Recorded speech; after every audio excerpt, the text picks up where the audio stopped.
Pernah tak korang terfikir, korang dah usaha sehabis baik untuk perform dalam SPM sampai sanggup tinggalkan makan, sampai sanggup tak tidur, bawa buku ke mana-mana just untuk dapatkan straight A dalam SPM, tapi end up korang tak dapat pun straight A. Bukan setakat straight A, tapi maybe korang tak dapat pun A. Satu A pun. Of course, korang akan rasa give up dan rasa macam tak bersemangat untuk sambung lagi study. Tapi korang jangan risau, dalam video kali ni aku akan share beberapa tips dan juga peluang yang korang masih ada walaupun korang tak dapat A langsung dalam SPM.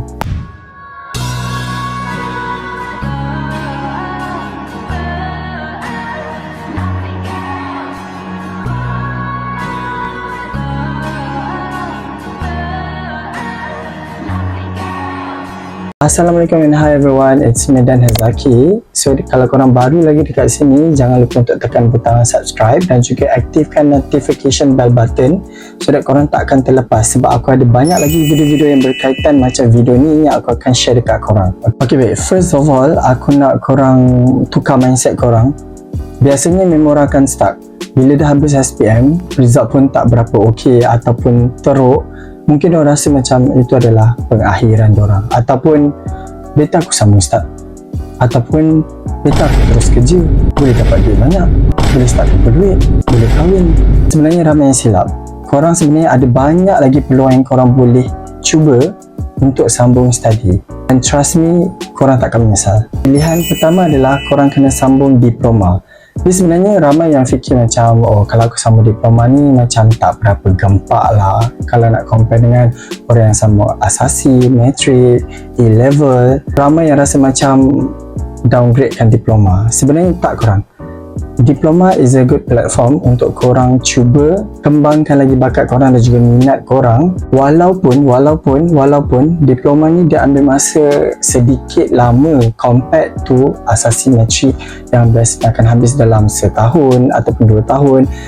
Tapi diploma is a good platform untuk korang cuba untuk sambung study. Walaupun diploma ambil masa sekitar 3 tahun, tapi trust me, 3 tahun yang korang ambil diploma tu adalah satu foundation ataupun asas yang sangat berguna untuk korang masa korang nak sambung degree nanti. Dan untuk pengetahuan korang, let's say lah, katakanlah korang tiba-tiba tak jadi untuk sambung degree, ataupun tiba-tiba minat untuk korang sambung degree tu tak ada, ataupun korang ada masalah kewangan at that time, korang boleh gunakan saja diploma tu untuk bekerja kalau compare dengan korang tak ada apa-apa. So jangan fikir yang diploma ni adalah satu platform yang tak best sangat ataupun tak sebagus matrik ataupun asasi, okay? Dan in fact dekat dalam Malaysia ni ada banyak tempat yang korang boleh sambung diploma tau. Contohnya kita ada UiTM, College Professional Mara, Politeknik dan beberapa tempat lagi yang menawarkan sambungan diploma. Dan untuk korang yang nak sambung diploma dan terfikir untuk sambung diploma, korang jangan fikir macam ni jalan yang tak berapa best lah, macam tak sebagus, tak segempak yang lain. Trust me, it's a good process for you to sambung diploma, okay? Yang kedua, korang boleh sambung asasi, foundation ataupun matrix walaupun result korang tak seberapa gempak. Biasanya kan orang selalu fikir kalau nak sambung matrik ataupun asasi semua ni result kena gempak. Contoh, kena dapatkan 10A, straight A, straight A+. Sebenarnya tak juga.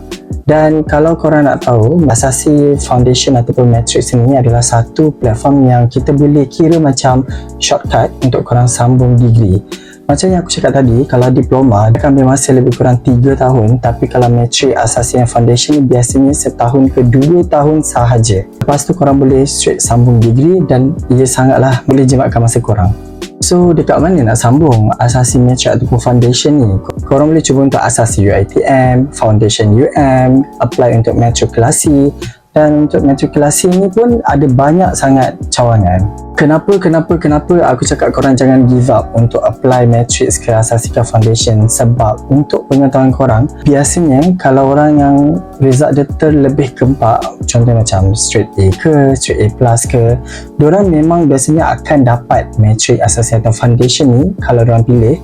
Cuma biasanya diorang, kebanyakan mereka ada pilihan sendiri, di mana kekuatan untuk matrix tu akan berubah-ubah, insya-Allah korang akan ada peluang tu. So apa yang korang perlu buat sekarang, jangan give up untuk apply. Even though korang tak dapat A langsung, ataupun korang ada beberapa A je ke, ataupun korang tak dapat result yang sebagus yang macam yang korang nak, don't give up and just apply for asasi, matric ataupun foundation. Yang ketiga, korang boleh sambung bahagian TVET untuk mengasah korang punya kemahiran dan juga skill base. Dan untuk pengetahuan korang, bidang TVET ni sebenarnya ada banyak sangat pilihan dan juga jalan yang korang boleh ambil. Contohnya kita ada culinary, kita ada electric, kita ada welding, kita ada teknologi, ada banyak sangat cabang yang korang boleh pilih yang berkesesuaian dengan minat korang. Dan untuk pengetahuan korang, dunia sekarang ni kebanyakan majikan ataupun company lah, diorang lagi suka pilih orang-orang yang ada banyak kemahiran, technical skill. So jangan downgradekan diri korang.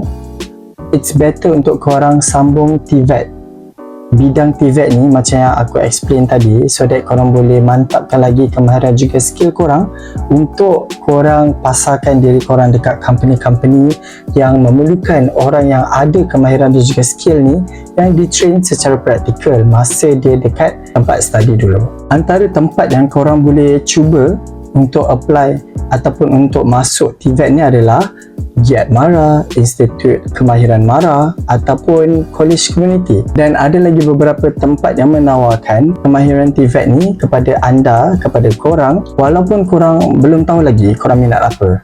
In fact, terlalu banyak choice yang korang boleh pilih kalau korang sambung bahagian TVET.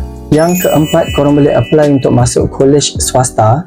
Biasanya kan kalau orang nak apply untuk college ataupun uni kerajaan dan diorang tak dapat, diorang akan give up tau. Tapi sebenarnya korang still ada chance, peluang untuk sambung study, which is korang ada pilihan untuk masuk college swasta. Contoh kos ataupun tawaran yang mereka tawarkan adalah business, IT, teknologi, media, design, hospitality, dan banyak lagi choice yang korang boleh pilih kalau korang masuk college swasta. Dan untuk pengetahuan korang, ini adalah cara yang lebih cepat dan juga mudah untuk korang masuk, sebab biasanya college swasta ni dia punya syarat lebih fleksibel dan tak terlalu ketat. Contohnya korang boleh sambung dekat Taylor's University, Sunway University ataupun Inti International University or even MSU. Dan antara kelebihan kalau korang masuk college swasta ni, biasanya dia akan ada banyak intake tau dalam 1 tahun tu. So korang tak adalah terlalu pressure untuk follow timeline macam waktu orang lain kena belajar. Disclaimer, untuk apply dalam college swasta ni, korang kena pastikan korang check dulu diorang punya yuran dan juga credibility yang kita panggil sebagai MQA, sama ada college ataupun university yang korang nak apply tu diiktiraf oleh MQA ataupun tidak. So that adalah korang punya sijil tak laku ataupun ada apa-apa isu. Langkah yang terakhir adalah korang boleh ambil sijil. Sebenarnya ramai yang tak terfikir untuk dapatkan sijil. Sebenarnya sijil yang aku sebutkan ni dia lebih kurang macam kemahiran yang aku cakap tadi lah untuk poin yang ketiga. After korang dapat sijil, biasanya korang akan mudah untuk sambung diploma, and after that korang boleh sambung degree. Antara tempat yang korang boleh apply untuk dapatkan sijil kemahirannya adalah College Community Malaysia ataupun GIAT MARA, dan ada beberapa tempat lagi yang korang boleh explore. Okay fine. Memang orang kata proses dia lambat sikit sebab kau kena ambil sijil, lepas kau kena sambung diploma, and then barulah kau sambung degree. Nak compare dengan orang lain yang mudah sangat nak sambung degree, betul tak? It's okay, sebab kau kena faham perjalanan hidup orang ni semula lain tau. Ada orang memang dia lambat sikit tapi rezeki dia akan datang kemudian.